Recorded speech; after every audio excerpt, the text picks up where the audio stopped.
아줌마, 여기가 어딘 줄 알고 까부는 거야? 내 아버지가 누군지 알아? 아들하고 똑같이 당해볼래? 면회 온 어머니를 협박하던 박태산 병장. 그런데 그 순간 그녀가 코트를 벗자 가슴에 별 2개가 빛났습니다. 과연 이 부대에 무슨 일이 벌어진 걸까요? 영상 보시기 전에 구독과 좋아요 한번 눌러주시면 세상 사연에 큰 힘이 됩니다. 무료로 할 수 있는 소중한 응원, 더 좋은 이야기로 보답하겠습니다. 이제 시작하겠습니다. 한지수 소장이 서울 용산구 국방부 청사를 나선 것은 이른 새벽 6시였다. 아직 어둠이 가시지 않은 시각이었지만 그녀의 발걸음에는 한치의 망설임도 없었다. 대한민국 육군 역사상 최연소로 별 2개를 단 소장 계급에 오른 인물이자 국방부 육군감찰실장이라는 중책을 맡고 있는 그녀였지만 오늘만큼은 직위도 계급도 모두 내려놓아야 했다. 오늘 그녀는 군인이 아니라 한 사람의 어머니로 돌아가야 했다. 한지수는 정복 대신 평범한 검은색 코트를 걸쳤다. 가슴에 달린 무궁화와 별이 그려진 계급장도 이름표도 모두 떼어냈다. 그녀가 타고 다니는 전용 관용차는 청사 주차장에 그대로 세워두었다. 대신 그녀는 청사 앞에서 일반 택시를 잡아탔다. 기사는 잠이 덜 깬 얼굴로 목적지를 물었고 한지수는 조용히 대답했다. 강원도 화천군 칠성부대 면회실까지 부탁합니다. 아이고, 거기까지요? 꽤 멀지 않습니까? 급한 일이 있어서요. 택시는 서울을 벗어나 북쪽으로 향했다. 창밖으로 도심의 불빛이 점점 사라지고 어두운 산길이 이어졌다. 한지수는 창밖을 바라보며 지난 몇 달을 떠올렸다. 아들 서준우가 입대한 것은 지난 봄이었다. 22살의 건강한 청년이었던 준우는 대학에서 럭비 선수로 활약하던 체격 좋은 젊은이였다. 입대 전날 밤 준우는 어머니에게 말했다. 엄마 걱정하지 마세요. 저 엄마 아들이잖아요. 잘 다녀올게요. 한지수는 아들의 어깨를 토닥이며 대답했다. 그래, 우리 준우 잘 다녀와라. 엄마는 항상 내 편이야. 하지만 그 약속이 무색하게도 입대 후 준우와의 연락은 점점 뜸해졌다. 처음 한 달은 편지가 자주 왔다. 훈련소 생활이 힘들지만 재미있다는 내용이었다. 자대 배치를 받고 나서도 한동안은 주말마다 전화가 왔다.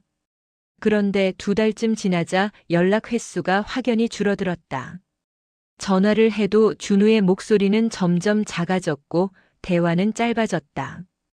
준우야, 괜찮니? 목소리가 이상한데. 아, 네, 엄마 괜찮아요. 그냥 좀 피곤해서요. 훈련이 많이 힘드니? 아니요, 그냥 그래요. 엄마, 저 먼저 끊을게요. 무언가 이상했다. 한지수의 오랜 경험과 직감이 경고음을 울렸다. 그녀는 20년 넘게 군대에 몸담아온 직업 군인이었다. 육군 사관학교를 졸업하고 소위로 임관한 이후 그녀는 남성 중심의 군대 사회에서 실력 하나로 승승장구했다. 특히 707 특수임무단에서 복무하던 시절 그녀는 전설적인 작전 수행 능력으로 명성을 쌓았다. 인질 구출 작전에서 단 한 명의 인질도 다치지 않고 범인을 제압한 일화는 지금도 특수부대원들 사이에서 회자되었다. 그런 그녀였기에 아들의 변화가 단순한 군 생활의 어려움이 아니라는 것을 본능적으로 알아챘다. 한지수는 감찰실장으로서의 직권을 사용할 수도 있었다. 칠성부대의 전화 한 통이면 아들의 상황을 파악할 수 있었다. 하지만 그녀는 그렇게 하지 않았다. 만약 자신이 직권을 남용한다면 아들은 부대에서 더욱 힘든 처지에 놓일 것이 분명했다. 감찰실장의 아들이라는 꼬리표가 붙으면 아들을 괴롭히는 자들이 더욱 교묘한 방법을 쓸 것이었다. 그래서 한지수는 기다렸다. 한 달을 더 기다렸다. 그리고 오늘 정식으로 면회 신청을 했다. 일반 민간인 어머니의 자격으로 말이다. 면회 신청서에는 군인 한지수가 아닌 평범한 어머니 한지수의 이름만 적었다. 부대에서는 그녀가 누구인지 전혀 모를 것이었다. 택시가 강원도 산길을 달렸다. 이미 해가 떠올랐지만 겨울 산속의 공기는 몹시 차가웠다. 한지수는 코트깃을 여미며 창밖을 바라보았다. 도로 양옆으로 눈이 쌓인 소나무들이 지나갔다. 간간히 군용 트럭들이 반대편 차선을 달려갔다. 전방 부대로 향하는 보급 차량들이었다. 2시간을 달린 끝에 택시는 화천군에 도착했다. 작은 시골 마을을 지나자 철조망과 초소가 보였다. 제7보병사단 칠성부대였다. 철조망 너머로 병영 건물들이 보였고 훈련장에서는 구보하는 병사들의 모습이 보였다. 택시는 부대 정문을 지나 민간인 면회실 앞에 멈춰 섰다.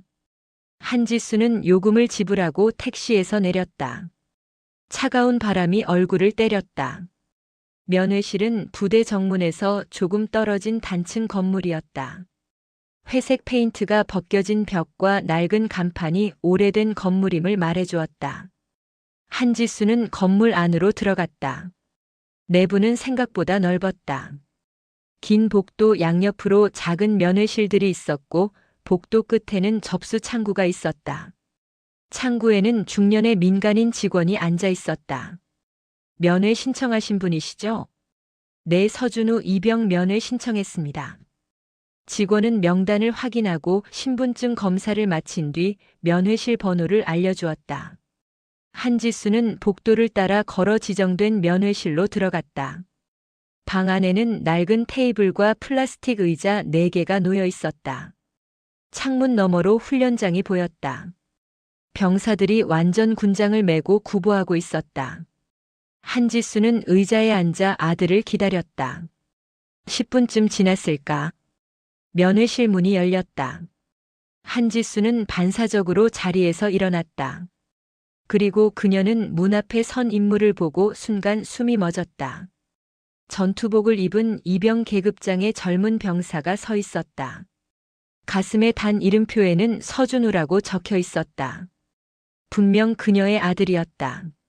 하지만 그 모습은 3달 전 입대하던 그 건강하고 당당했던 아들이 아니었다. 준우의 얼굴은 눈에 띄게 야위어 있었다. 광대뼈가 도드라지고 눈 밑에는 다크서클이 짙게 드리워져 있었다. 입술은 바짝 말라 갈라져 있었다. 무엇보다 충격적인 것은 아들의 자세였다. 한때 럭비 선수로 뛰며 넓은 어깨를 자랑하던 준우의 등은 눈에 띄게 굽어 있었다. 고개는 숙여져 있었고 눈은 바닥을 향하고 있었다. 준우야. 한지수가 조용히 불렀다. 준우는 고개를 살짝 들었다. 하지만 그의 눈은 어머니를 제대로 바라보지 못했다. 눈동자가 불안하게 흔들렸다. 마치 누군가를 경계하듯 주위를 살피는 것 같았다. 엄마. 준우의 목소리는 떨렸다. 한지수는 가슴이 무너지는 것을 느꼈다. 하지만 그녀는 최대한 평온한 표정을 유지했다. 당황한 모습을 보이면 아들이 더욱 위축될 것이기 때문이었다. 그래, 준우야. 엄마 왔어. 어서 앉자. 한지수는 아들의 손을 잡으려고 손을 뻗었다. 그 순간 준우는 반사적으로 몸을 뒤로 빼며 움츠렸다. 팔이 얼굴을 향해 올라갔다. 마치 날아오는 무언가를 막으려는 것 같았다. 그것은 다정한 어머니의 손길을 맞이하는 자세가 아니었다. 폭력에 길들여진 사람의 방어 본능이었다. 한지수의 눈빛이 차갑게 가라앉았다. 20여 년의 군 생활 경험이 그녀에게 확신을 주었다. 아들이 당하고 있는 것은 단순한 선임의 기합이 아니었다. 이것은 조직적이고 지속적인 폭력이었다. 한지수는 천천히 손을 내리며 부드럽게 말했다. 괜찮아, 준우야. 엄마야. 앉자. 준우는 조심스럽게 어머니 맞은편 의자에 앉았다. 여전히 고개는 숙여져 있었다. 한지수는 가방에서 준비해 온 간식들을 꺼내 테이블 위에 놓았다. 준우가 좋아하던 초콜릿과 과자 그리고 피자 한 판이었다. 많이 힘들지? 엄마가 내가 좋아하는 것들 사왔어. 고맙습니다. 준우의 대답은 기계적이었다. 고맙습니다라는 말도 군대식 경어였다. 아들은 어머니에게조차 편하게 말하지 못하고 있었다. 한지수는 참았던 감정이 치밀어 오르는 것을 느꼈다. 하지만 그녀는 표정 관리를 완벽하게 했다. 지금은 아들을 안심시키는 것이 먼저였다. 준우야, 엄마 좀 봐. 준우는 천천히 고개를 들었다. 한지수는 아들의 얼굴을 찬찬히 살폈다. 얼굴에는 특별한 상처가 보이지 않았다. 하지만 그녀의 눈은 아들의 목 부분에 머물렀다. 전투복깃 사이로 무언가 보였다. 한지수는 조심스럽게 손을 뻗어 아들의 전투복깃을 살짝 젖혔다. 그 순간 한지수의 손이 멈췄다. 아들의 목덜미와 쇄골 부근에는 도저히 훈련으로 생긴 것이라고 볼 수 없는 상처들이 가득했다. 노랗게 변색된 피멍이 목 전체를 둘러싸고 있었다. 그리고 쇄골 바로 아래쪽에는 동그란 화상 자국이 여러 개 찍혀 있었다. 담뱃불로 지진 흔적이 분명했다. 한지수는 이를 악물었다. 손이 떨렸다. 준우야, 이게 뭐니? 한지수의 목소리는 떨렸다.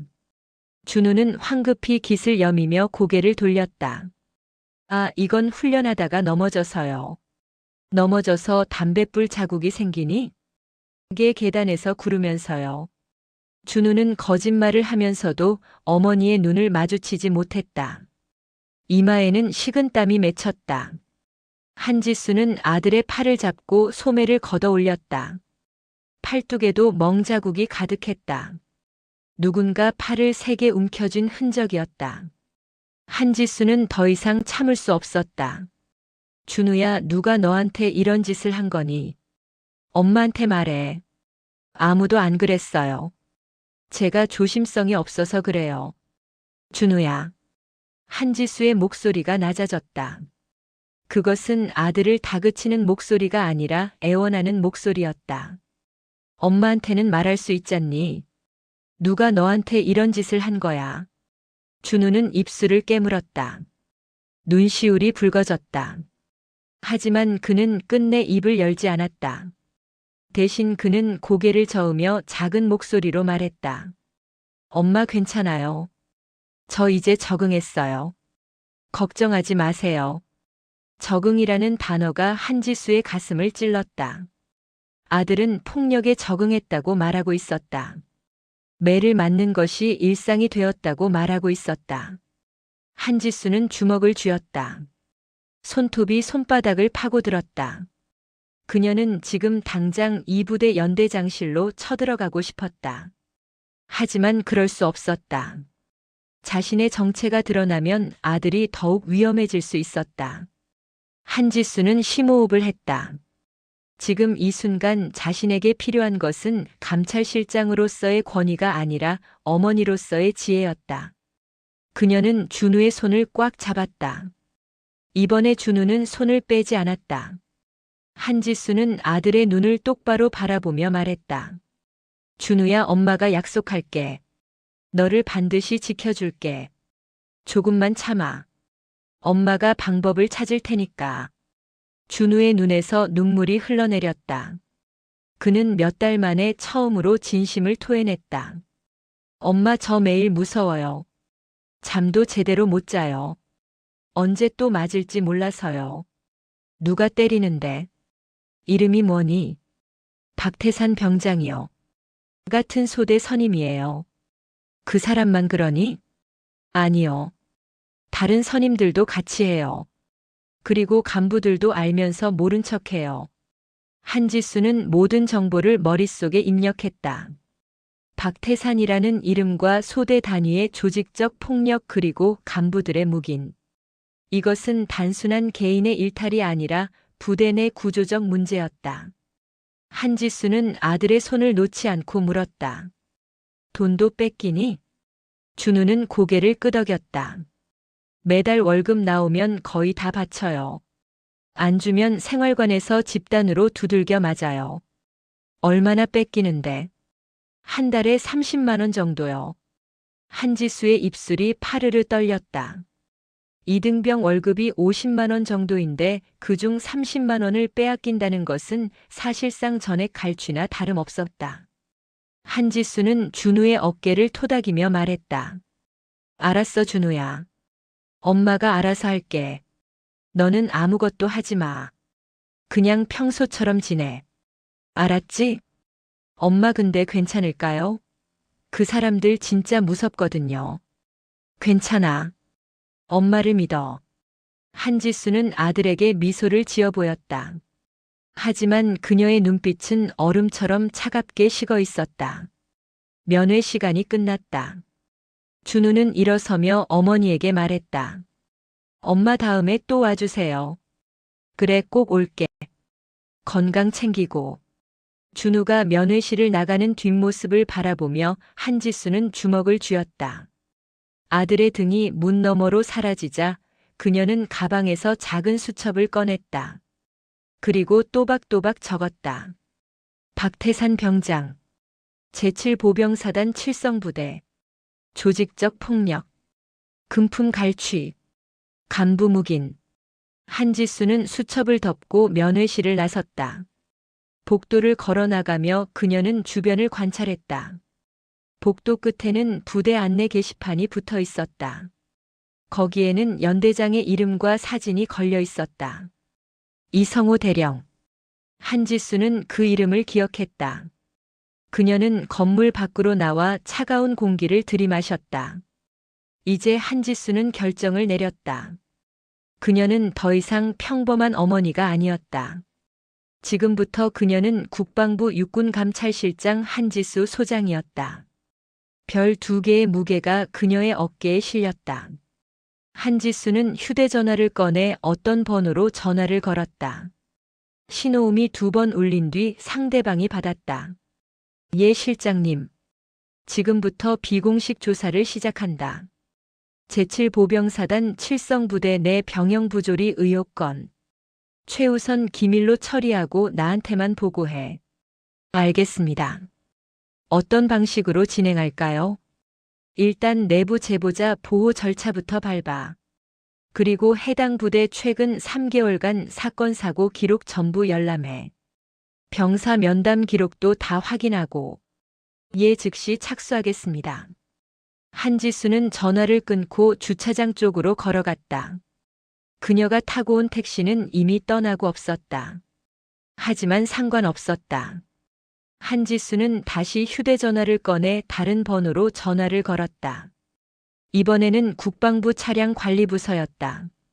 감찰실장이다. 지금 내 위치로 차량 한 대 보내라. 30분 안에. 예, 알겠습니다. 한지수는 전화를 끊고 부대 정문 쪽을 바라보았다. 철조망 너머로 병사들이 훈련하는 모습이 보였다. 저 안에 그녀의 아들이 있었다. 매일 폭력에 시달리며 두려움 속에서 하루하루를 버티고 있는 아들이. 한지수는 다짐했다. 이 부대의 썩은 뿌리를 반드시 뽑아내겠다고. 박태산이라는 인간과 그를 비호하는 모든 자들을 응징하겠다고. 차가운 강원도의 바람이 한지수의 코트 자락을 휘날렸다. 그녀는 바람을 맞으며 서 있었다. 어머니로서의 분노와 군인으로서의 냉철함이 그녀 안에서 하나로 합쳐졌다. 한지수 소장의 전쟁이 시작되었다. 이것은 아들을 지키기 위한 어머니의 전쟁이자 군의 기강을 바로 세우기 위한 장교의 전쟁이었다. 30분 후 검은색 관용차 한 대가 부대 정문 앞에 도착했다. 한지수는 차에 올라타며 운전병에게 말했다. 국방부로 가자. 최단 시간으로. 예, 알겠습니다. 차가 출발했다. 한지수는 뒷좌석에 앉아 창밖을 바라보았다. 부대가 점점 멀어졌다. 하지만 그녀의 마음속에서는 이미 작전이 시작되고 있었다. 증거 수집, 내부 조사, 그리고 결정적 순간의 급습. 한지수는 이 모든 것을 완벽하게 계획할 것이었다. 차 안에서 한지수는 다시 수첩을 펼쳤다. 그리고 하나하나 점검하기 시작했다. 필요한 증거 목록, 조사해야 할 인원, 확보해야 할 진술서. 그녀의 펜이 종이 위를 빠르게 움직였다. 20여 년의 군 경험이 모두 동원되었다. 감찰실장으로서 그녀는 수많은 부조리 사건을 처리해왔다. 하지만 이번만큼은 달랐다. 이번에는 그녀의 아들이 피해자였다. 한지수는 수첩을 덮고 눈을 감았다. 그녀의 머릿속에는 아들의 상처투성이 몸이 선명하게 떠올랐다. 그리고 몸을 움츠리며 주먹을 피하던 그 반사 동작이. 한지수는 이를 악물었다. 반드시 대가를 치르게 하겠다고 다짐했다. 서울로 향하는 차 안에서 한지수 소장은 조용히 앉아 있었다. 하지만 그녀의 내면에서는 거대한 폭풍이 일고 있었다. 이 폭풍은 곧 칠성부대를 강타할 것이었다. 그리고 그곳에 부패한 자들은 자신들이 얼마나 큰 실수를 저질렀는지 뼈저리게 깨닫게 될 것이었다. 국방부 육군감찰실장의 아들을 건드린 것이 어떤 결과를 가져오는지 말이다. 한지수는 아들 준우의 목과 팔에 새겨진 상처들을 보며 가슴속 깊은 곳에서 분노가 치밀어 오르는 것을 느꼈다. 하지만 그녀는 그 분노를 철저히 억눌렀다. 지금 이 순간 감정을 드러내면 아들이 더욱 위험해질 수 있었다. 한지수는 천천히 아들의 전투복깃을 다시 여미어 주었다. 손가락 끝이 떨렸지만 표정만큼은 평온함을 유지했다. 준우야, 괜찮아. 엄마가 다 알아서 할게. 준우는 고개를 끄덕였다. 하지만 그의 눈빛에는 여전히 두려움이 가득했다.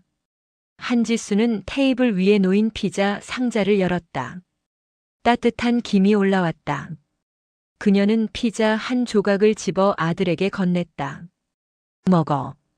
많이 먹고 힘내야지. 준우는 조심스럽게 피자를 받아들었다. 하지만 먹지는 못했다. 그는 계속해서 면회실 문 쪽을 힐끔힐끔 쳐다보았다. 마치 누군가 들어올까봐 전전긍긍하는 것 같았다. 한지수는 아들의 그런 모습을 보며 가슴이 찢어지는 것 같았다. 불과 몇 달 전만 해도 당당하고 활발했던 아들이 이렇게 위축되어 있다니. 이것은 단순한 군대 생활의 어려움이 아니었다. 조직적이고 지속적인 폭력의 결과였다. 한지수는 아들의 손을 잡으며 말했다. 준우야, 엄마가 물어보는 거 솔직하게 대답해줘. 너 혼자만 당하는 거니 아니면 다른 후임들도 같이 당하는 거니? 준우는 잠시 망설이다가 작은 목소리로 대답했다. 같은 기수 후임들 전부 똑같이 당해요. 저보다 더 심한 애들도 있어요. 얼마나 많은데? 우리 소대에만 한 6명 정도요. 다른 소대도 비슷하대요. 한지수는 숫자를 머릿속으로 계산했다. 한 소대에 6명이면 중대 전체로는 최소 20명이 넘는 병사들이 조직적 폭력의 피해를 받고 있다는 뜻이었다. 이것은 개인의 일탈이 아니라 부대 내 구조적 문제였다. 한지수는 계속해서 물었다. 간부들은 정말 모르는 거니? 준우는 고개를 저었다. 아니요, 알아요. 소대장님도 알고 중대장님도 아세요. 근데 아무도 안 도와줘요. 왜? 박태산 병장 아버지가 대단한 사람이래요. 정치권에 아는 사람이 많고 돈도 많대요. 그래서 간부들이 다 무서워해요. 한지수는 이를 악물었다. 군대 내에서 신분이나 배경으로 특혜를 받는 것은 명백한 군기 위반이었다. 더구나 그것이 폭력을 묵인하는 이유가 된다는 것은 용납할 수 없었다. 한지수는 준우에게 물었다. 그 박태산이라는 병장은 저녁이 언제니? 한 달 남았대요. 한지수는 속으로 생각했다. 전역을 한 달 앞둔 병장이라면 부대 내에서 가장 권력이 센 시기였다. 그리고 그런 시기에 가장 폭력이 심해지는 것도 사실이었다. 한지수는 아들에게 말했다. 준우야, 너 엄마 말 잘 들어. 지금부터 한 달만 참아. 아무 문제 일으키지 말고 그냥 시키는 대로 해. 알았지? 네, 엄마. 그리고 또 맞으면 날짜랑 시간 다 기억해둬. 나중에 엄마한테 알려줘야 해. 준우는 고개를 끄덕였다. 한지수는 아들의 어깨를 토닥이며 위로했다. 그때였다. 면회실 문이 거칠게 열리는 소리가 들렸다. 두 사람은 동시에 고개를 돌렸다. 문 앞에 한 명의 병사가 서 있었다. 병장 계급장을 단 그 병사는 키가 180cm 정도로 컸다. 체격도 건장했다. 하지만 그의 자세는 군인답지 않았다. 전투복 단추는 위에 2개가 풀려 있었고 전투화 끈도 제대로 매지 않았다. 가슴에 달린 이름표에는 박태산이라고 적혀 있었다. 박태산은 면회실 안을 둘러보더니 준우를 발견하고는 비죽 웃었다. 그는 걸음걸이부터 거만했다. 군인이라기보다는 건달 같았다. 박태산은 준우 옆으로 다가오며 말했다. 오 준우야, 면회 왔네. 부모님이시구나. 그의 말투는 존댓말이었지만 전혀 공손하지 않았다. 오히려 비아냥거리는 듯한 느낌이었다. 한지수는 박태산을 조용히 관찰했다. 이 병사가 바로 아들을 괴롭혀온 주범이었다. 한지수는 박태산의 모든 것을 눈에 담았다. 얼굴, 체격, 말투, 태도, 모든 것을. 박태산은 한지수에게 고개를 까딱하며 인사 비슷한 것을 했다. 안녕하세요. 저는 준우 선임 박태산 병장입니다. 한지수는 짧게 대답했다. 네, 안녕하세요. 박태산은 준우 옆에 앉더니 테이블 위에 피자 상자를 열었다. 그리고 아무렇지도 않게 피자 한 조각을 집어들어 입에 넣었다. 한지수는 눈살을 찌푸렸다. 후임 병사의 면회 자리에 선임이 난입해서 면회 음식을 허락도 없이 먹는 것은 명백한 군기 위반이었다. 박태산은 피자를 씹으며 말했다. 우리 준우군 생활 잘하고 있어요. 걱정 마세요. 한지수는 냉정하게 대답했다. 그렇게 보이지는 않던데요. 박태산의 얼굴에 순간 불쾌한 기색이 스쳤다. 하지만 그는 곧 다시 웃으며 말했다. 아, 훈련이 좀 힘들어서 그래요. 요즘 혹한기 훈련 중이거든요. 아시죠? 군대가 원래 힘든 거 아닙니까? 훈련이 힘든 거랑 아들 몸에 멍이 가득한 거랑은 다른 문제 아닌가요? 박태산의 눈빛이 차갑게 변했다. 그는 피자를 씹던 것을 멈추고 한지수를 똑바로 바라보았다. 그의 눈에는 경고의 의미가 담겨 있었다. 하지만 한지수는 전혀 위축되지 않았다. 오히려 그녀의 눈빛이 더 차갑게 가라앉았다. 박태산은 헛기침을 하며 말을 이었다. 아, 그거요? 준우가 좀 덜렁대서요. 훈련 중에 자꾸 넘어지고 그래요. 그죠, 준우야? 박태산이 준우의 어깨를 손으로 쳤다. 겉으로는 다정한 척이었지만 그 손에는 힘이 들어가 있었다. 준우가 고통스러운 표정을 지으며 몸을 움찔했다. 한지수는 그 모습을 놓치지 않았다. 그녀는 낮은 목소리로 말했다. 병장님, 제 아들한테 손 좀 떼주시겠어요? 박태산은 코웃음을 쳤다. 어머, 죄송합니다. 저희끼리 친해서 그런 거예요. 그죠, 준우야? 준우는 아무 대답도 하지 못했다. 그는 고개를 숙인 채 바닥만 바라보았다. 박태산은 다시 피자를 집어먹으며 말했다. 아줌마 군대가 원래 이런 데예요. 선우임 간의 스킨십도 있고 장난도 치고 그래요. 너무 예민하게 생각하지 마세요. 한지수는 참았다. 지금 당장 이 건방진 병장의 멱살을 잡고 싶었다. 하지만 그럴 수 없었다. 아직 때가 아니었다. 한지수는 침착하게 말했다. 그래요. 제가 너무 걱정을 많이 했나 보네요. 박태산은 만족스러운 표정을 지으며 고개를 끄덕였다. 그는 피자를 다 먹고 나서 손가락을 빨았다. 그리고 휴지로 입을 닦더니 일어서며 말했다. 그럼 저는 이만 가보겠습니다. 부모님 안녕히 가세요.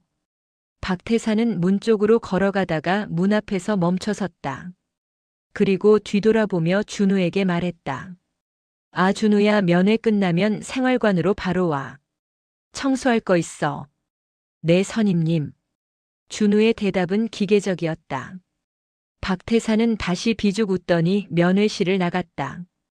문이 닫히자 준우는 긴장이 풀린 듯 한숨을 내쉬었다. 한지수는 아들에게 물었다. 저 사람이 박태산이구나. 네, 엄마. 항상 저래. 저건 양반이에요. 면회 때라서 그나마 조심하는 거예요. 평소엔 더 심해요. 한지수는 주먹을 쥐었다. 손톱이 손바닥을 파고들었다. 그녀는 박태산의 얼굴과 태도를 머릿속에 완벽하게 새겨 넣었다. 저 오만함, 저 건방짐, 저 폭력적인 태도를 모두 기억했다. 한지수는 준우에게 말했다. 준우야, 저 사람이 너한테 돈을 얼마나 요구하는지 정확히 말해줄래? 준우는 주변을 살피며 작은 목소리로 대답했다. 처음에는 10,000원씩 요구하다가 점점 늘었어요. 지금은 한 번에 10만 원씩 달라고 해요. 한 달에 3번 정도요. 그럼 한 달에 30만 원 정도 뺏긴다는 거네. 네, 그리고 또 휴대전화로 불법 도박을 시켜요. 제 명의로 도박 사이트에 가입하라고 해서 거기서 돈을 땄다 잃었다 하는데 잃으면 제가 갚아야 해요. 한지수의 얼굴이 굳어졌다. 이것은 단순한 폭력이나 금품 갈취를 넘어선 범죄였다. 불법 도박 조직까지 연루된 사건이었다. 한지수는 계속해서 물었다. 너 말고 다른 후임들도 다 그렇게 당하니? 네, 우리 기수 전부요. 그리고 박태산 병장만 그러는 게 아니라 다른 선임들도 같이 해요. 몇 명이나 되는데? 우리 소대 선임 중에 4명 정도요. 한지수는 메모를 했다. 가해자가 4명이라는 것은 조직적 범죄를 의미했다. 이것은 개인의 일탈이 아니라 집단 범죄였다. 한지수는 준우에게 물었다. 간부들한테는 신고 안 했어? 준우는 쓴웃음을 지었다. 했어요, 처음에. 소대장님한테 말씀드렸어요. 근데 소대장님이 증거가 없다고 하시더라고요. 그리고 그날 밤에 박태산한테 엄청 맞았어요. 소대장이 박태산한테 알려준 거네. 네, 그런 것 같아요. 한지수는 이를 악물었다. 간부가 병사의 신고를 가해자에게 알려주는 것은 직무유기를 넘어선 범죄 방조였다. 이 부대는 생각보다 훨씬 더 썩어 있었다. 한지수는 준우의 손을 꽉 잡으며 말했다. 준우야, 엄마를 믿어. 반드시 너를 구해줄게. 근데 엄마 어떡해요? 저 사람들 진짜 무섭거든요. 한지수는 아들의 눈을 똑바로 바라보며 말했다. 준우야, 엄마가 누군지 알지?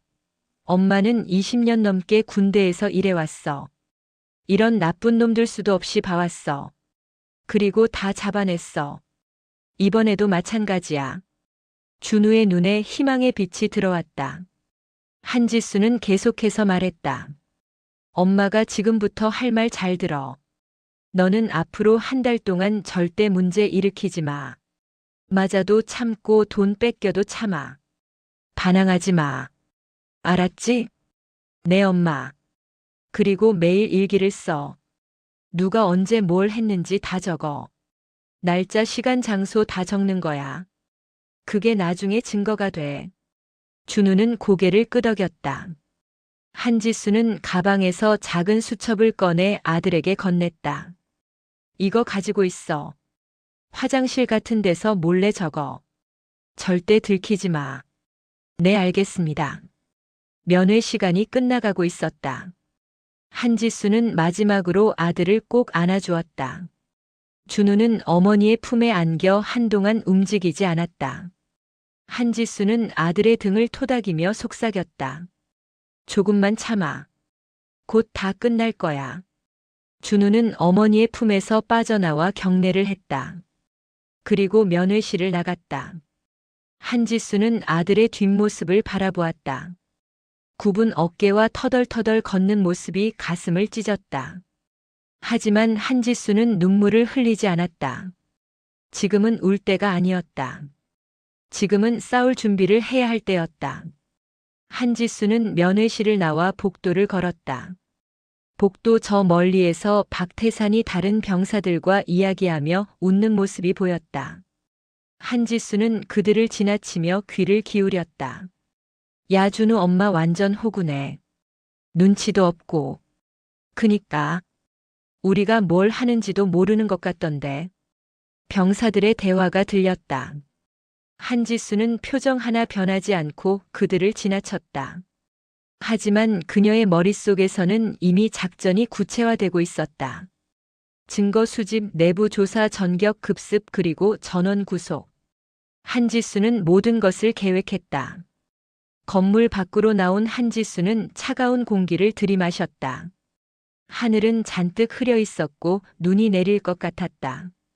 한지수는 휴대전화를 꺼내 전화를 걸었다. 감찰실 부실장에게였다. 나다. 지금 즉시 칠성부대 관련 자료 전부 수집해. 최근 3년간 병영사고 기록, 간부 인사 기록, 병사 면담 기록 전부. 그리고 박태산 병장 신상 파일 따로 만들어. 예, 알겠습니다. 다른 지시 사항은요? 헌병대 수사관 5명 대기시켜. 언제든 투입할 수 있게. 그리고 이 건은 최고 기밀이다. 누설되면 책임자 문책한다. 예, 명심하겠습니다. 전화를 끊고 한지수는 부대를 바라보았다. 철조망 너머로 병영 건물들이 보였다. 저 안에서 그녀의 아들과 수많은 젊은이들이 고통받고 있었다. 한지수는 다짐했다. 이 부대의 썩은 뿌리를 반드시 뽑아내겠다고. 그리고 박태산과 그 일당들을 반드시 응징하겠다고. 한지수 소장의 복수가 시작되었다. 아니, 복수가 아니라 정의의 집행이 시작되었다. 그녀는 별 2개를 단 소장이자 국방부 감찰실장이었다.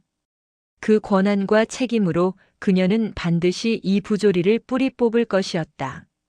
한지수가 면회실을 나간 지 10분쯤 지났을 때였다.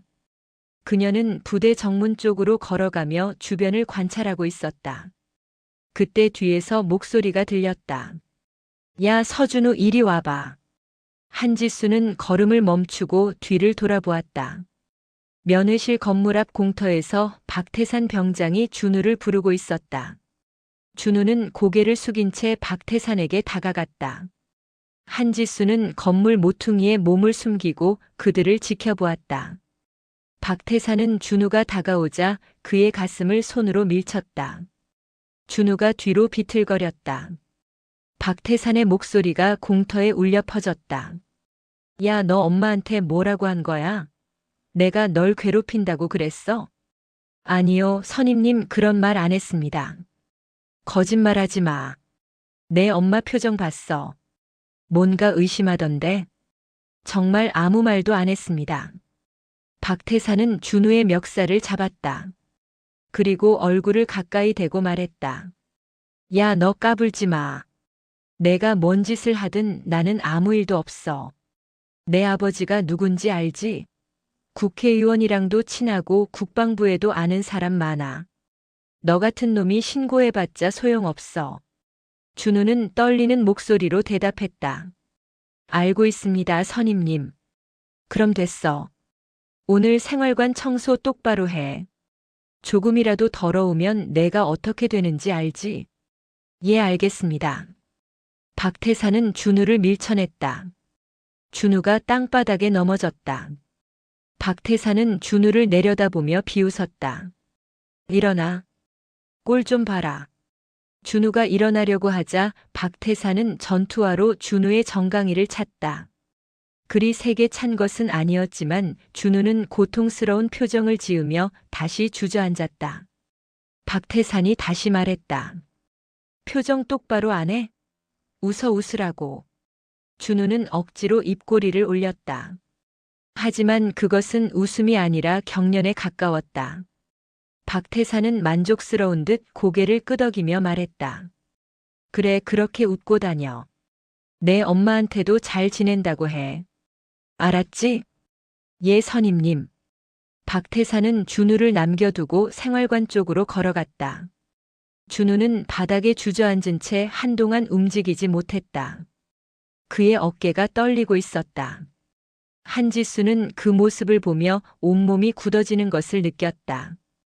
가슴 속에서 무언가가 터져 나오려고 했다. 그것은 분노였다. 아니, 분노를 넘어선 살이었다. 한지수는 건물 모퉁이에서 걸어 나왔다. 그녀의 발걸음은 느리지만 단호했다. 공터를 가로질러 준우에게 다가갔다. 준우는 어머니를 보고 깜짝 놀라 일어섰다. 엄마 왜 안 가셨어요?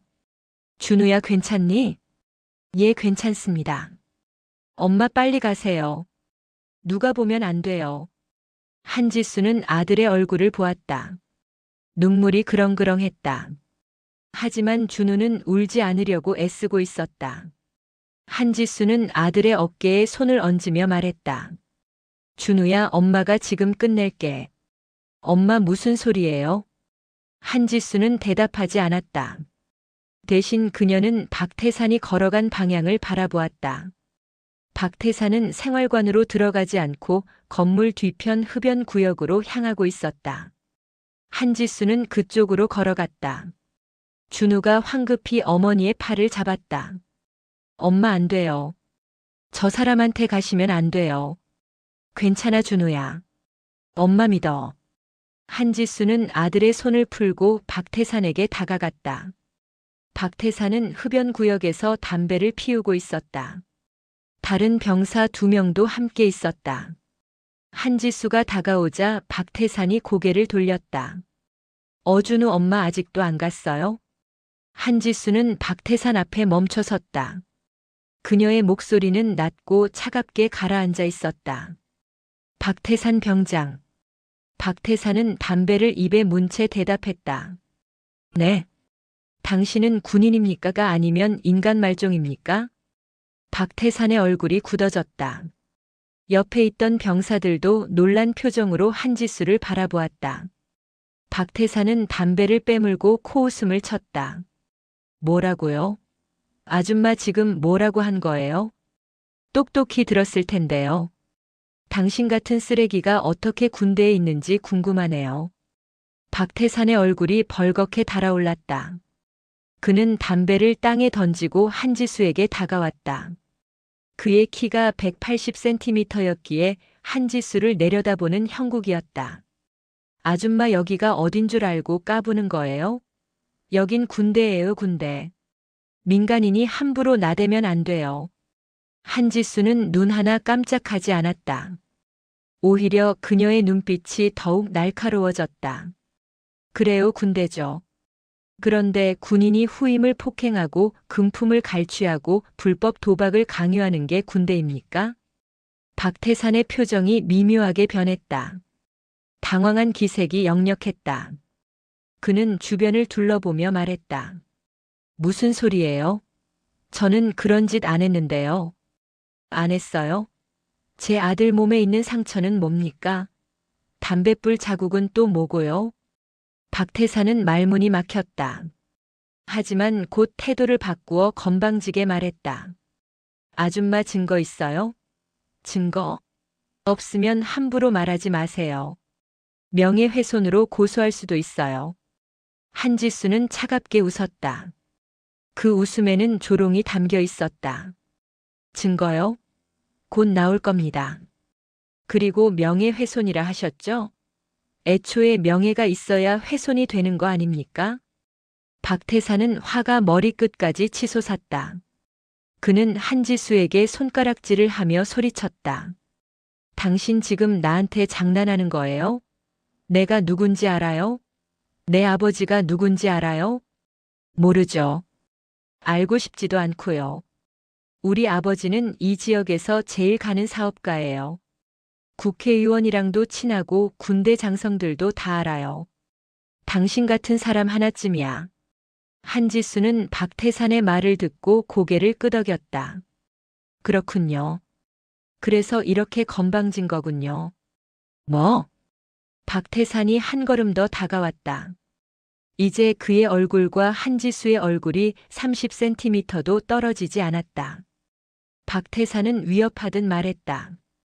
아줌마, 여기서 이러지 말고 조용히 가세요. 안 그러면 당신도 곤란해져요. 한지수는 전혀 움직이지 않았다. 그녀는 박태산의 눈을 똑바로 바라보며 말했다. 곤란해지는 건 당신입니다. 박태산 병장. 한지수는 코트 안주머니에서 휴대전화를 꺼냈다. 그리고 저장된 번호 중 하나를 눌렀다. 전화 신호음이 울렸다. 박태산은 비웃으며 말했다. 뭐 하는 거예요? 경찰 부를 거예요? 여긴 군대라 경찰 관할 아니에요. 전화가 연결되었다. 한지수는 휴대전화를 귀에 대고 말했다. 나 한지수다. 상대방이 뭔가 대답했다. 한지수는 계속해서 말했다. 국방부 육군감찰실장 한지수 소장이다. 지금 즉시 제7보병사단 7성부대 연대장 이성호 대령을 면회실로 집합시켜라. 헌병대장도 같이 데려와. 전시 상황에 준하는 속도로 움직여. 10분 안에 도착하지 않으면 관련자 전원 보직 해임이다. 박태산의 얼굴에서 혈색이 사라졌다. 옆에 있던 병사들도 입을 벌린 채 한지수를 바라보았다. 한지수는 전화를 계속했다. 감찰실 수사팀도 즉시 출동시켜. 준비된 자료 전부 가지고 와. 이건 현장 급습이다. 예, 즉시 조치하겠습니다. 전화를 끊고 한지수는 박태산을 바라보았다. 박태산은 입을 떨며 말했다. 뭐야 감찰실장이라고. 그게 무슨 소리예요? 들은 그대로입니다. 국방부 육군감찰실장. 계급은 소장입니다. 한지수는 코트를 벗었다. 그리고 안에 입고 있던 정복을 드러냈다. 가슴에는 무궁화와 함께 별 2개가 선명하게 그려진 계급장이 달려 있었다. 소장 계급장이었다. 박태산은 그것을 보고 뒷걸음질 쳤다. 이게 서준호 이병은 제 아들입니다. 당신이 지난 석 달 동안 폭행하고 돈을 뺏고 불법 도박을 강요한 그 이병이 내 아들입니다.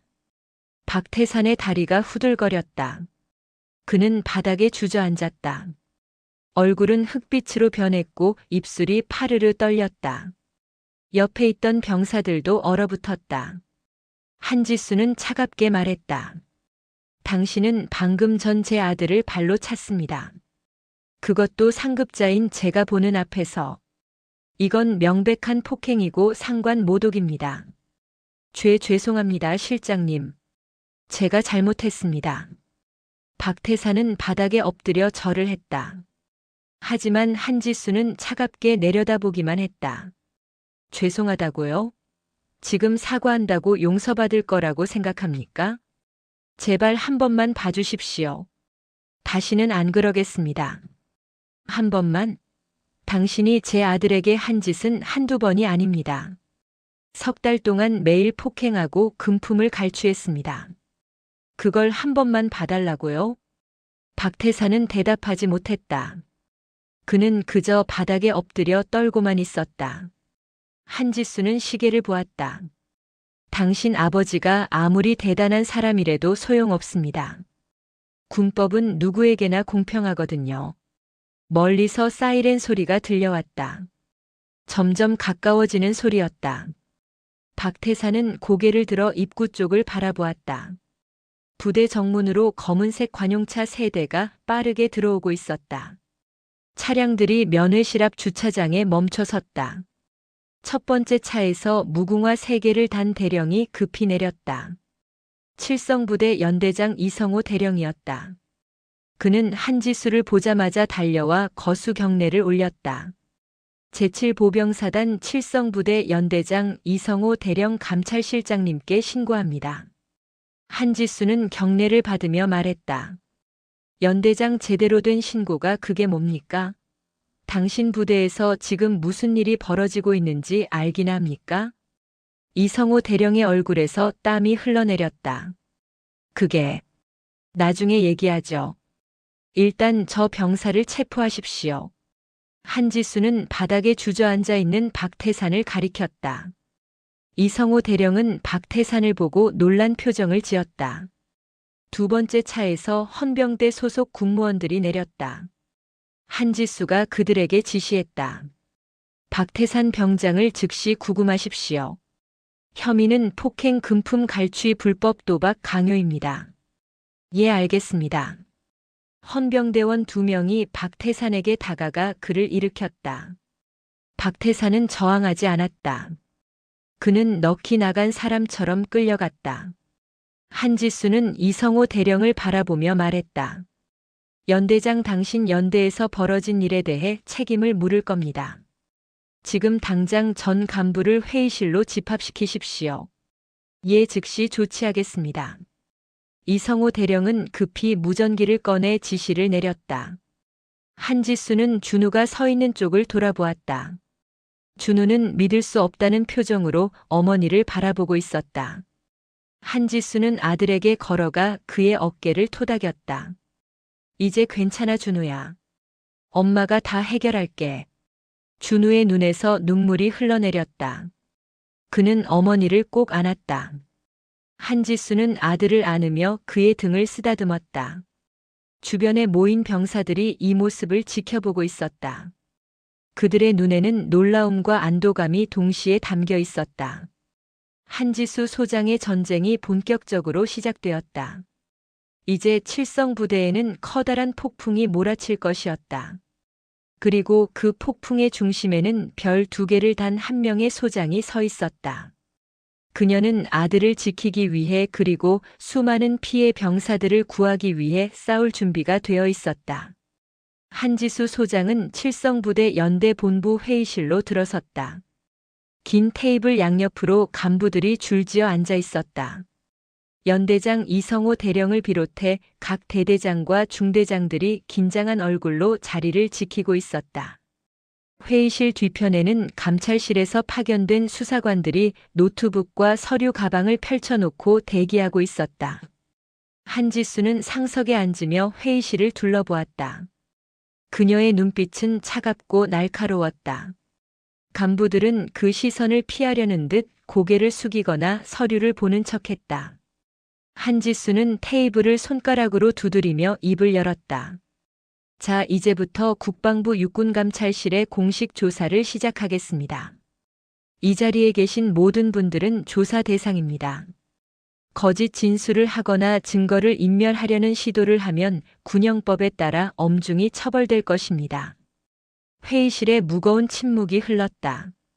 한지수는 이성호 대령을 바라보며 물었다. 연대장, 당신은 박태산 병장의 문제 행동에 대해 알고 있었습니까? 이성호 대령은 땀을 닦으며 대답했다. 그 실장님, 저는 예, 아니오로 대답하십시오. 아니요, 몰랐습니다. 한지수는 옆에 앉은 수사관에게 눈짓했다. 수사관이 서류 한 장을 꺼내 테이블 위에 올려놓았다. 한지수는 그것을 집어들며 말했다. 이것은 지난 6개월간 칠성부대에 접수된 병영 부조리 관련 진정서입니다. 총 14건입니다. 그중 9건이 박태산 병장과 관련된 내용입니다. 이성호 대령의 얼굴이 창백해졌다.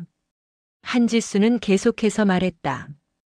14건 중 제대로 처리된 것이 몇 건입니까? 그게 한 건도 없습니다. 전부 무마되었거나 신고자가 오히려 불이익을 받았습니다. 이게 당신이 지휘하는 부대의 실상입니까? 이성호 대령은 입을 열지 못했다. 한지수는 서류를 내려놓고 다른 간부들을 바라보았다. 삼중대장 김재훈 대위. 테이블 중간에 앉아있던 대위 계급장을 단 장교가 벌떡 일어섰다. 그의 이마에도 땀이 송골송골 맺혀 있었다. 예, 삼중대장 김재훈 대위입니다. 앉으십시오. 박태산 병장은 3중대 2소대 소속입니다. 맞습니까? 예, 맞습니다. 그렇다면 중대장인 당신은 소속 병사의 문제 행동을 파악하고 있어야 합니다. 박태산 병장이 후임들을 폭행하고 금품을 갈취한다는 사실을 알고 있었습니까? 김재훈 대위는 잠시 망설이다가 대답했다. 소문으로 들었습니다. 소문으로 들었다고요? 소문으로 들었으면 조사를 했어야 하는 것 아닙니까? 그게 명확한 증거가 없어서. 한지수는 냉소를 지었다. 증거가 없다. 참 편리한 말이네요. 피해 병사들이 직접 신고했는데도 증거가 없다고 하셨습니까?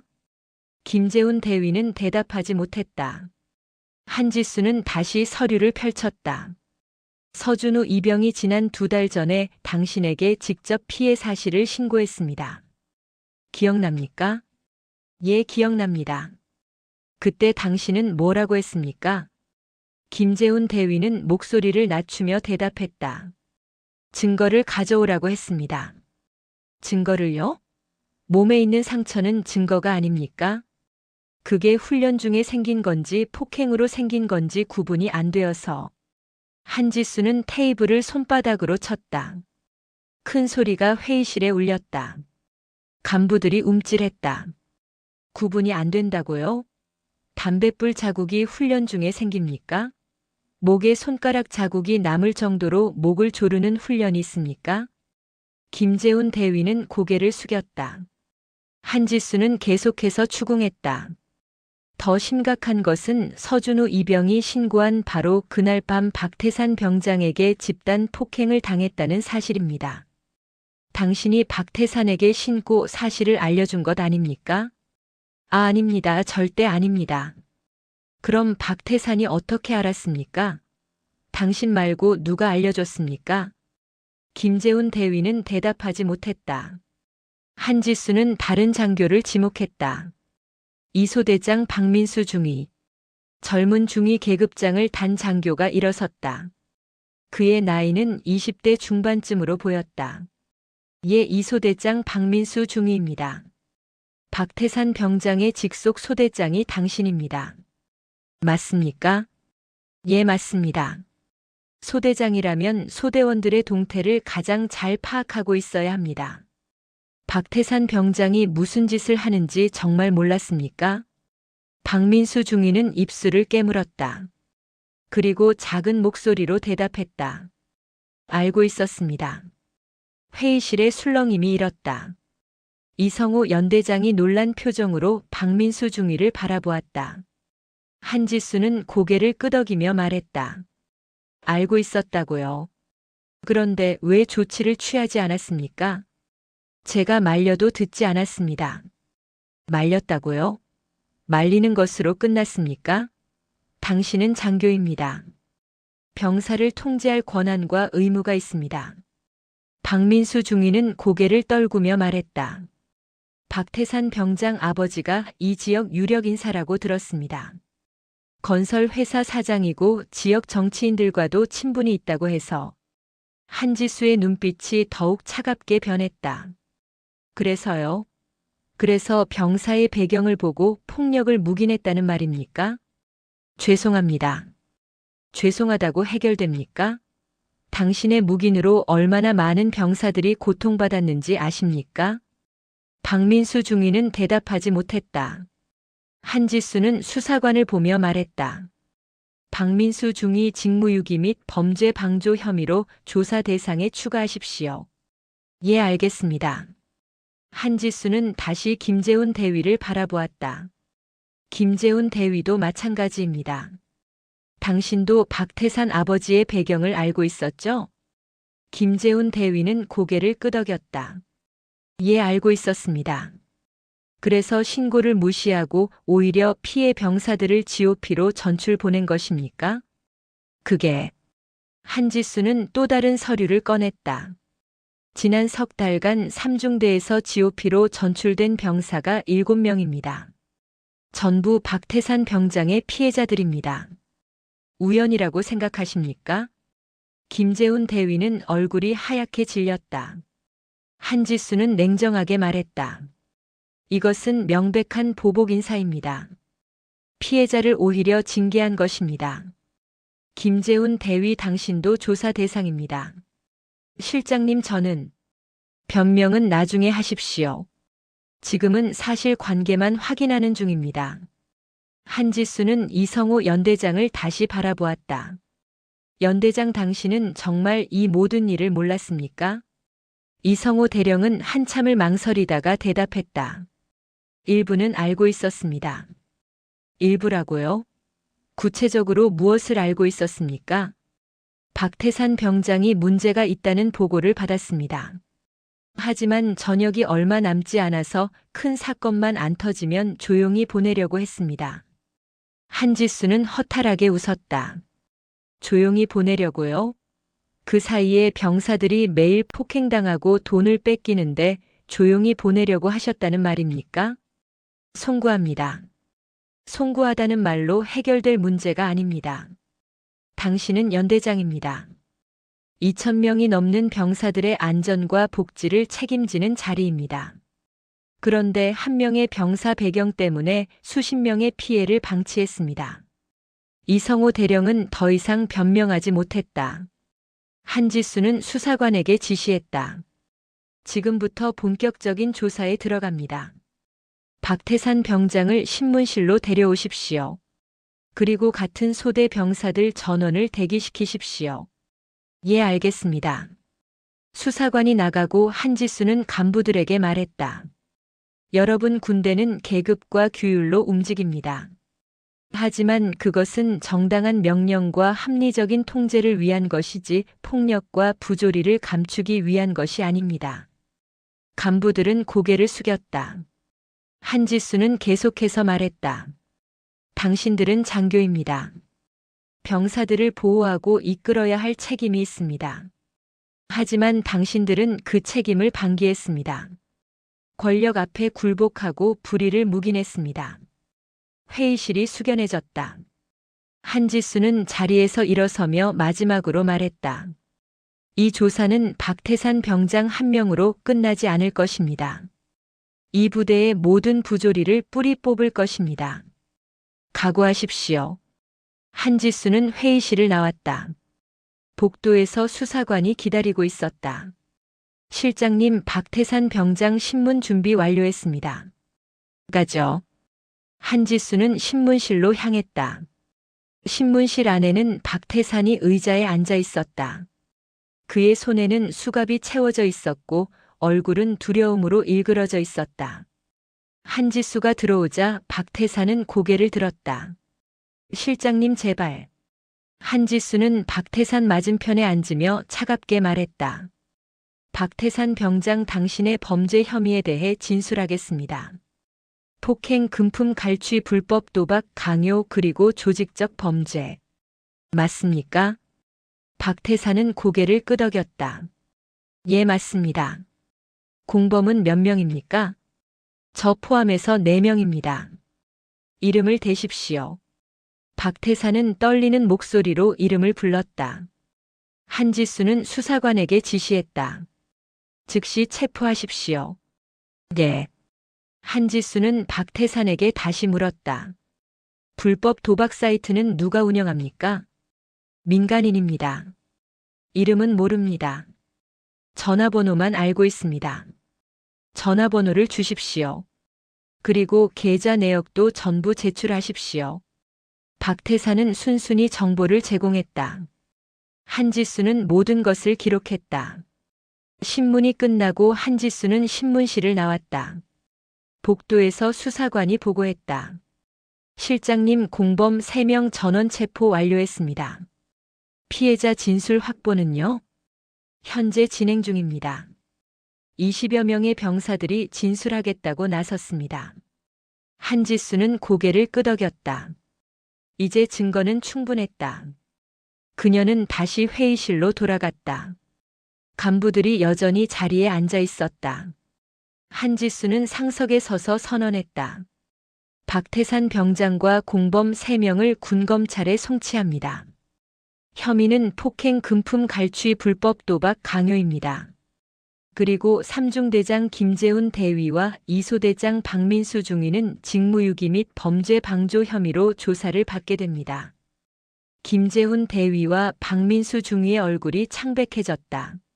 한지수는 이성호 연대장을 바라보며 말했다. 연대장, 당신은 지휘관으로서의 책임을 져야 합니다. 보직 해임을 건의할 것입니다. 이성호 대령은 고개를 숙였다.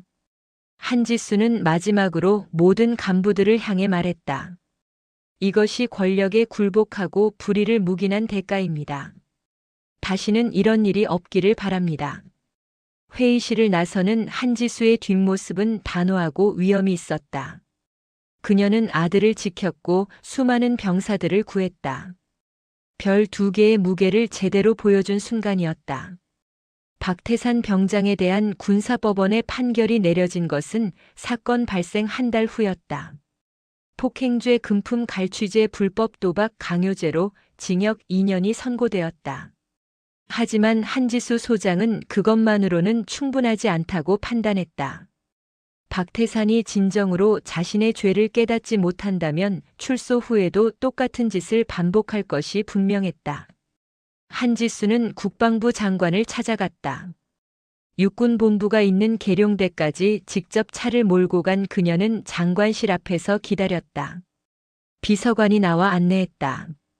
실장님, 장관님께서 기다리고 계십니다. 한지수는 장관실로 들어갔다. 국방부 장관은 집무실 소파에 앉아 서류를 검토하고 있었다. 한지수가 들어오자 장관은 일어나 악수를 청했다. 한 소장 수고했네. 칠성부대 사건 잘 처리했다고 들었어.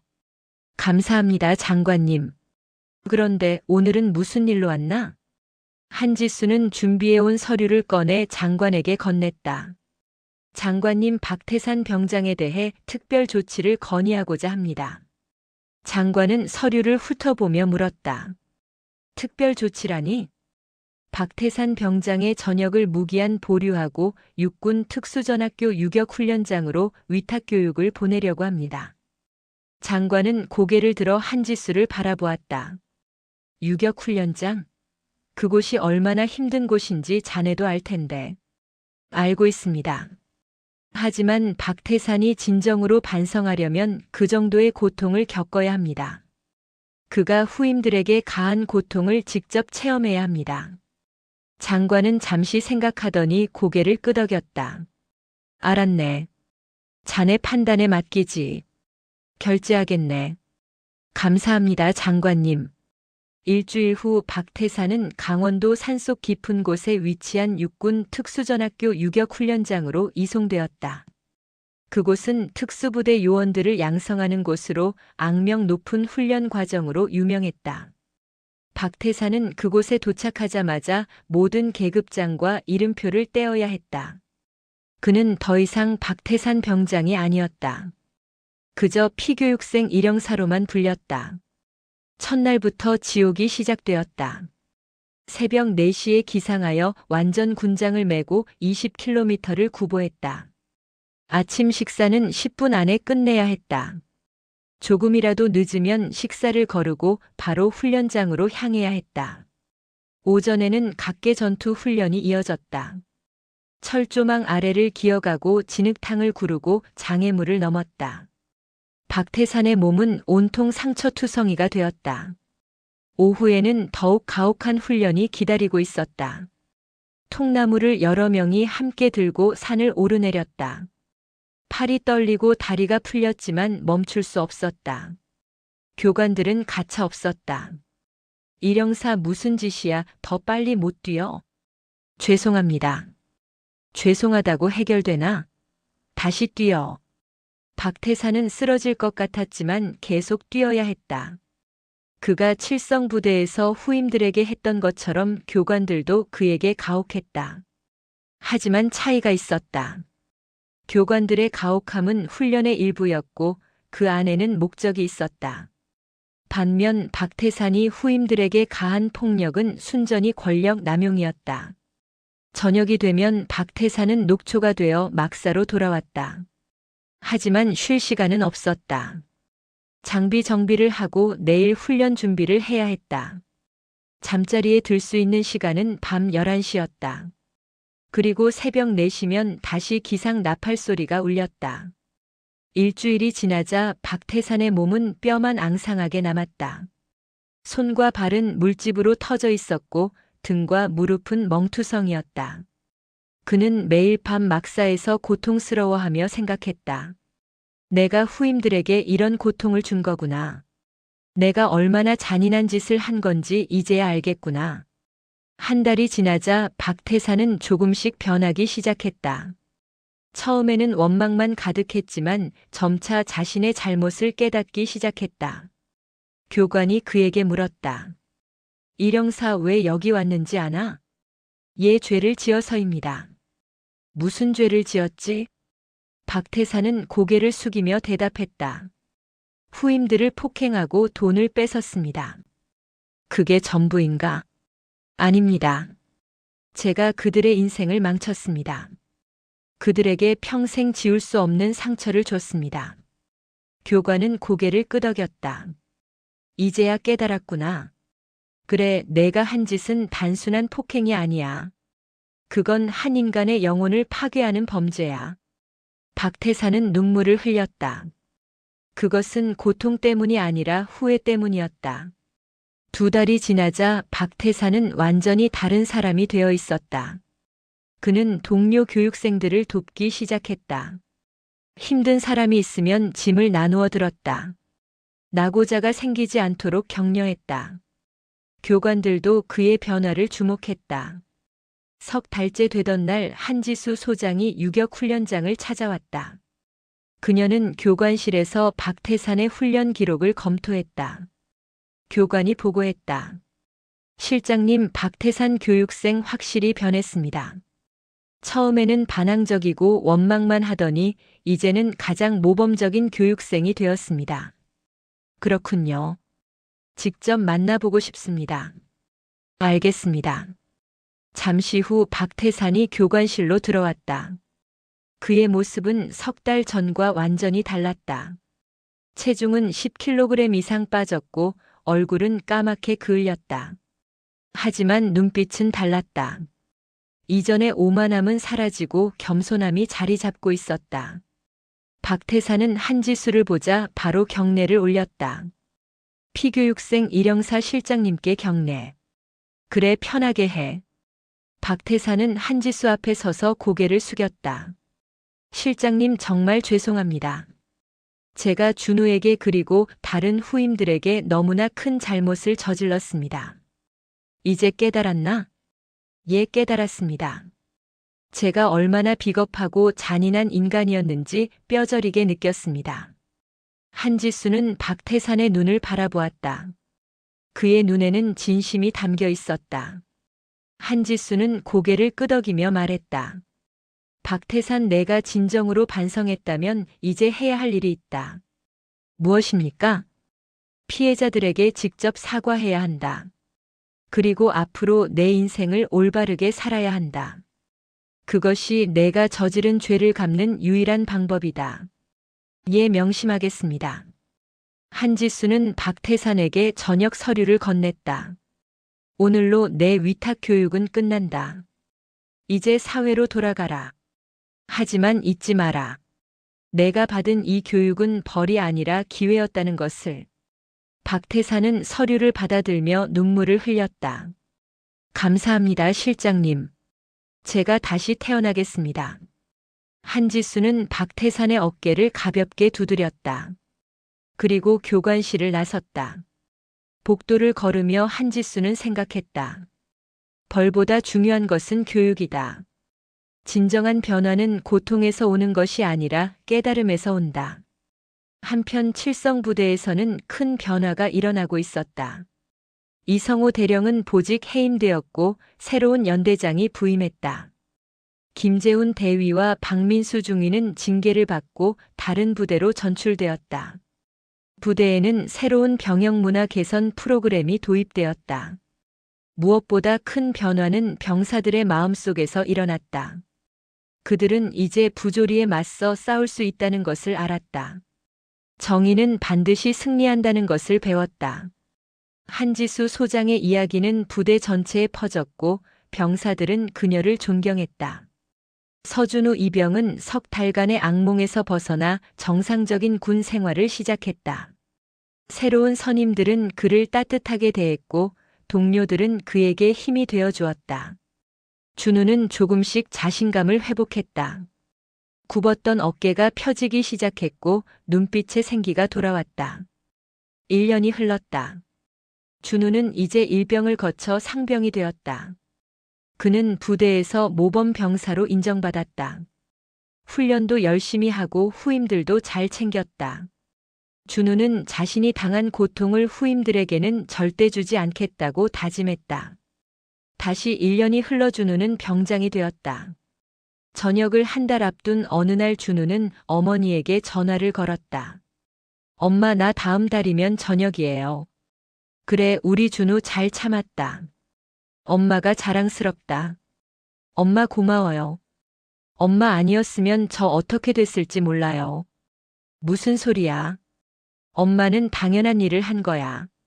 준우는 전화기 너머로 어머니의 목소리를 들으며 눈시울이 뜨거워졌다. 그는 어머니가 얼마나 대단한 분인지 새삼 깨달았다. 저녁일이 다가왔다. 준우는 부대 정문 앞에 섰다. 민간인 옷으로 갈아입은 그는 이제 자유인이 되었다. 정문 밖에서 한지수가 기다리고 있었다. 준우는 어머니에게 달려가 안겼다. 엄마, 다녀왔습니다. 그래, 우리 아들 수고했어. 모자는 한참을 껴안고 있었다. 한지수는 아들의 넓어진 어깨를 느끼며 생각했다. 이제 우리 아들은 진짜 어른이 되었구나. 고통을 이겨내고 더 강해졌구나. 그날 저녁 집으로 돌아온 준우는 어머니와 함께 식사를 했다. 한지수는 아들에게 물었다. 준우야, 앞으로 뭐 하고 싶니? 저 대학교 복학해서 공부 열심히 할 거예요. 그리고 나중에 저도 엄마처럼 정의로운 일을 하고 싶어요. 한지수는 아들의 손을 잡으며 미소 지었다. 그래, 좋은 생각이다. 엄마가 응원할게. 칠성부대 사건은 이렇게 마무리되었다. 하지만 그 이야기는 끝나지 않았다. 한지수 소장의 이야기는 군대 전체에 퍼져나갔다. 그녀는 병영 부조리를 척결하는 상징이 되었다. 그리고 수많은 병사들에게 희망을 주었다. 부조리에 맞서 싸우는 것은 쉽지 않다. 때로는 위험하고 때로는 고통스럽다. 하지만 정의는 반드시 승리한다. 그리고 누군가는 그 정의를 위해 싸워야 한다. 한지수 소장은 그것을 행동으로 보여주었다. 이 이야기는 칠성부대 병사들 사이에서 전설처럼 내려왔다. 권력을 남용하는 자들에게는 공포를, 약한 자들에게는 희망을 주는 이야기였다. 그리고 모든 군인들에게 진정한 용기가 무엇인지 가르쳐주는 경계의 지침서가 되었다. 한지수 소장은 다시 국방부로 돌아갔다. 그녀의 책상 위에는 새로운 사건 보고서들이 쌓여 있었다. 그녀는 서류를 펼치며 생각했다. 아직 해야 할 일이 많다. 아직 구해야 할 사람들이 많다. 한지수는 다시 펜을 들었다. 그녀의 싸움은 계속될 것이었다. 오늘 이야기 어떠셨나요? 진정한 용기란 권력 앞에서 굴복하지 않고 옳은 일을 행하는 것입니다. 부조리 앞에서 침묵하는 것은 또 다른 폭력이 됩니다. 한지수 소장은 어머니로서 그리고 군인으로서 그 용기를 보여주었습니다. 여러분도 불의를 마주했을 때 외면하지 마십시오. 작은 용기가 세상을 바꿉니다. 오늘 이야기가 여러분께 힘이 되었기를 바랍니다. 영상이 재미있으셨다면 구독과 좋아요, 댓글까지 부탁드리고 오늘도 건강하고 행복한 하루 되시길 바랍니다.